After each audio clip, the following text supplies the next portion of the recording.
cuadro.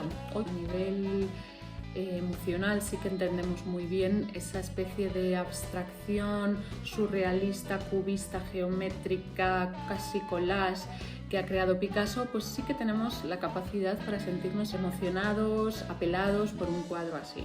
No necesitamos el realismo socialista al que estaban acostumbrados pues, cuando uno quería leer un mensaje claro y contundente, ¿no? Era mucho más fácil entender un mensaje con personajes muy realistas que no con lo que hizo Picasso. La complicación de análisis os decía que viene pues, que Picasso nunca quiso explicar nada, pero por lo menos nos podemos fijar en qué encontramos en este cuadro. Lo primero, que es enorme y que es totalmente horizontal. Es una narración, ¿no? Te da la sensación de que todo va ocurriendo de derecha a izquierda en el caso del Guernica, y que de ahí puedes ir leyendo la historia de algo que está ocurriendo, que no sabemos exactamente qué es, pero podemos intuir que es algo malo, que hay gente sufriendo. Y esa horizontalidad ha llevado a muchos historiadores a hablar de cómo está recuperando el cuadro de historia. Los cuadros de historia desaparecen a finales del siglo XIX con las vanguardias, pero hasta mediados del siglo XIX fueron el gran éxito de los salones de arte.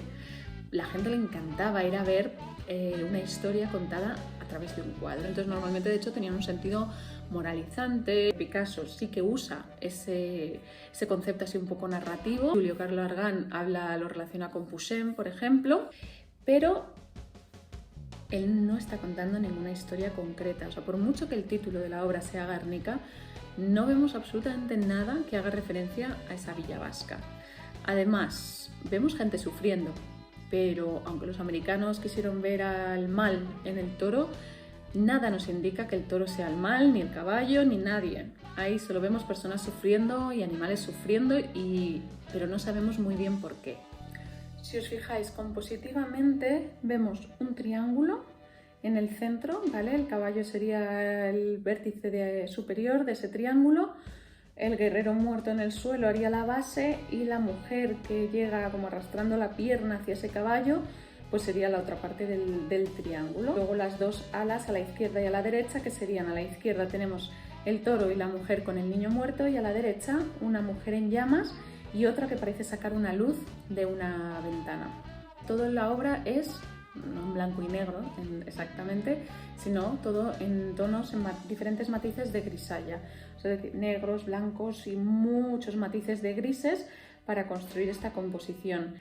Cuando yo estudiaba la carrera siempre se dijo que el ver las noticias, ¿no?, de un bombardeo en el periódico en blanco y negro le habían inspirado para él también hacer la obra en blanco y negro. Pero es verdad que hay fotos donde se ve que hizo pruebas de collage con papeles pintados de colores para ver si quedaba bien. Se debió dar cuenta de que el dramatismo de la escena quedaba mucho mejor en esos colores que añadiendo colores más potentes que podían despistar, ¿no?, y sacarnos un poco de lo que estaba ocurriendo en la obra.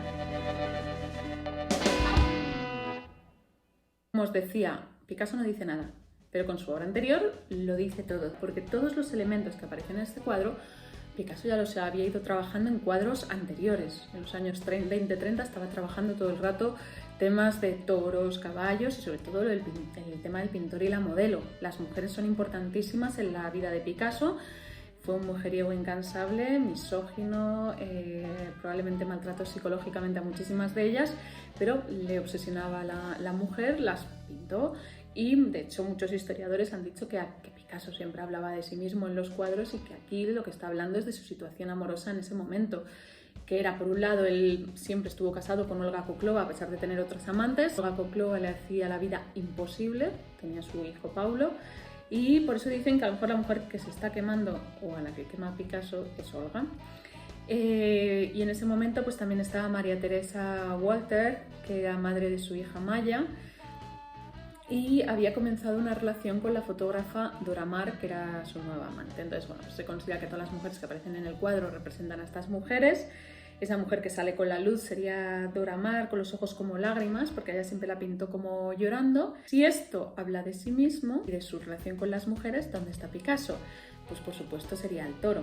Esto ha creado mucha controversia porque Picasso se ha autorretratado muchísimas veces como un toro. Para él era una fuerza brutal, una fuerza oscura, pero en el sentido viril ibérico del macho español.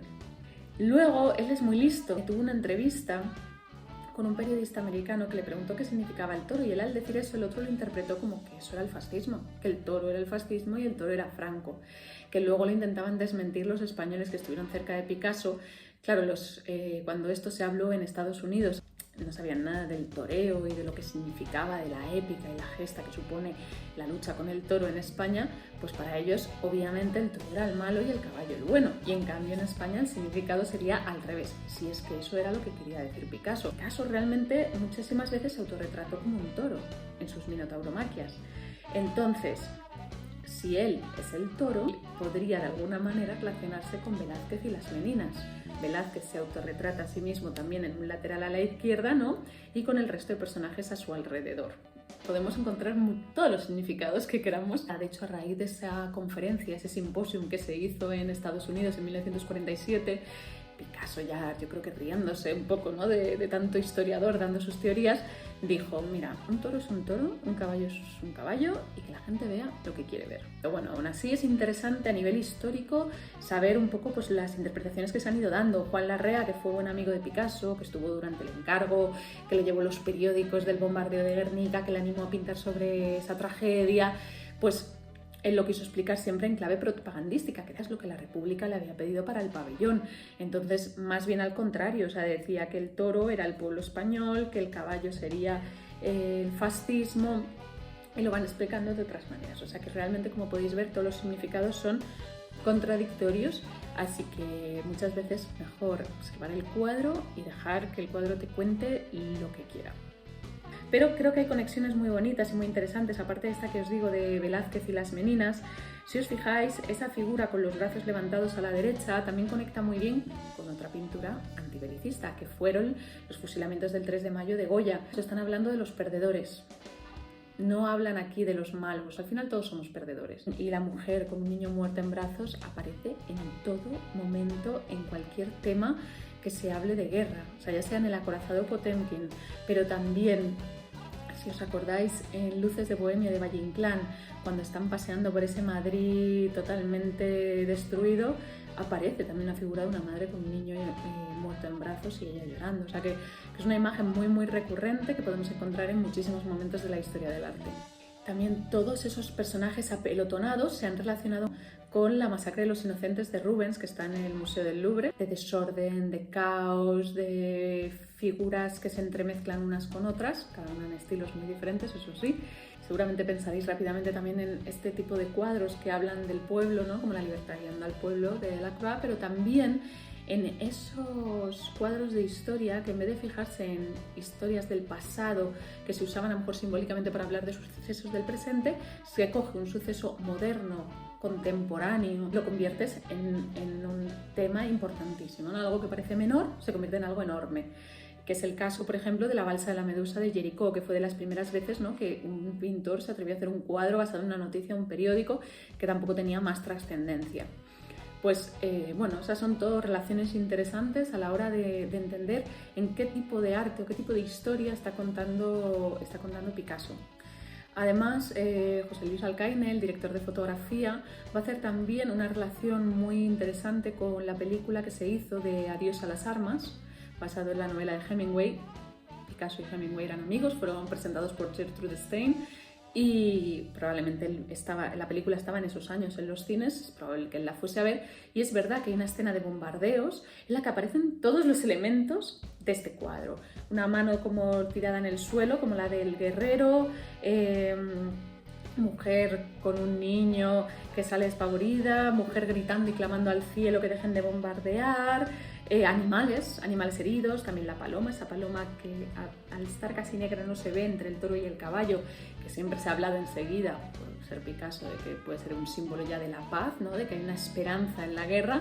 Pero también muchos han dicho que si se está hablando de Guernica y había un día de mercado justo el día del bombardeo, pues puede ser simplemente todos esos animales del mercado que también aparecen en esta película de Adiós a las armas. Todo el mundo consigue ir viendo cosas de este cuadro en otros.